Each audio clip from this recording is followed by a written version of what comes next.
Assalamualaikum warahmatullahi wabarakatuh. Saya Muhammad Rahman Ajis dari kelas G dengan NPM 221322. Di sini saya akan menjelaskan tentang tindak pidana aduan. Tindak pidana aduan atau delik aduan adalah tindak pidana yang penuntutnya hanya dilakukan apabila ada pengaduan dari pihak yang tertekan atau yang dirugikan. Apabila tidak ada pengaduan terhadap tindak pidana itu, tidak boleh dilakukan penuntutan. Pengertian secara umum dan pendapat ahli, jika ditinjau secara hukum atau dalam pemrosesan suatu perkara, delik aduan berarti delik yang hanya bisa diproses apabila pengaduan atau laporan dari orang yang menjadi korban tindak pidana.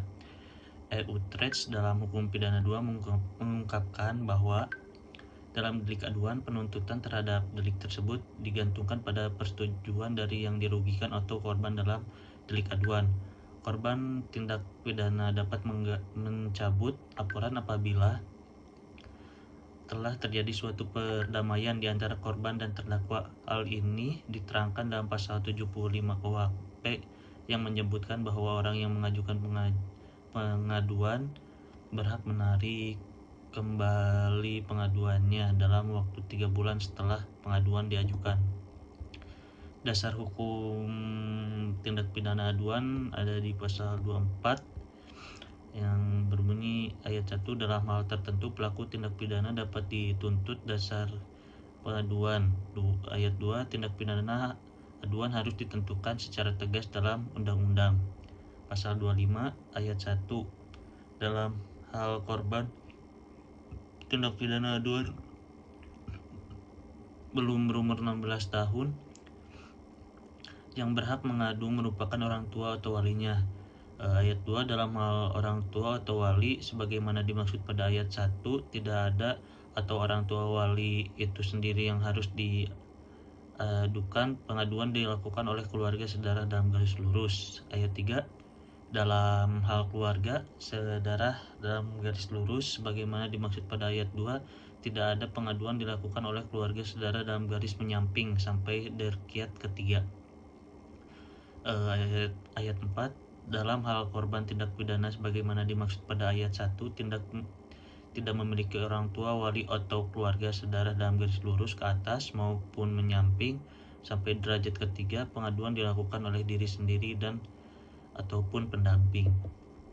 Perbedaan KUHP nasional dan KUHP WPS-nya ada di pasal 74 ayat 1 KUHP nasional, pengaduan hanya boleh dilakukan dalam waktu 6 bulan sejak orang yang berhak mengadu mengetahui adanya kejahatan jika bertempat tinggal di Indonesia, atau dalam waktu 9 bulan jika bertempat tinggal di luar Indonesia. Ayat 2, jika yang terkena kejahatan berhak mengadu pada saat tenggang waktu tersebut dalam ayat 1 belum habis, maka setelah saat itu pengaduan masih boleh dilakukan hanya dalam sisa yang masih kurang pada tenggang waktu tersebut. KUHP WPS pasal 29 ayat 1, pengaduan harus diajukan dalam tenggang waktu A 6 bulan dalam terhitung sejak tanggal orang yang berhak mengadu mengetahui adanya tindak pidana jika yang berhak mengadu bertempat tinggal di wilayah negara kesatuan Republik Indonesia, atau B 9 bulan terhitung sejak tanggal orang yang berhak mengadu mengetahui adanya tindak pidana yang berhak mengadu bertempat tinggal di luar wilayah Indonesia Kesatuan Republik Indonesia. Dan ayat 2, jika yang berhak mengadu lebih dari satu orang, tenggang waktu sebagaimana dimaksud pada ayat 1 dihitung sejak tanggal masing-masing pengadu mengetahui adanya tindak pidana.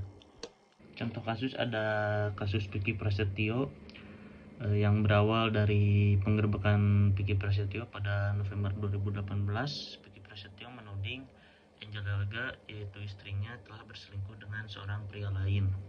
Selang beberapa hari setelah penggerebekan, Vicky Prasetyo akhirnya melaporkan Angel Elga atas tuduhan perzinahan. Angel Elga merasa difitnah dan akhirnya menuntut balik Vicky Prasetyo ke Polda Metro Jaya atas dugaan pencemaran nama baik dan hal tidak mengenakan. Korelasinya dengan tindak pidana aduan adalah pihak yang mengadukan tindak pidana aduan adalah pihak yang tertekan atau orang yang merasa dirugikan, seperti yang Jalaga yang merasa difitnah. Terima kasih.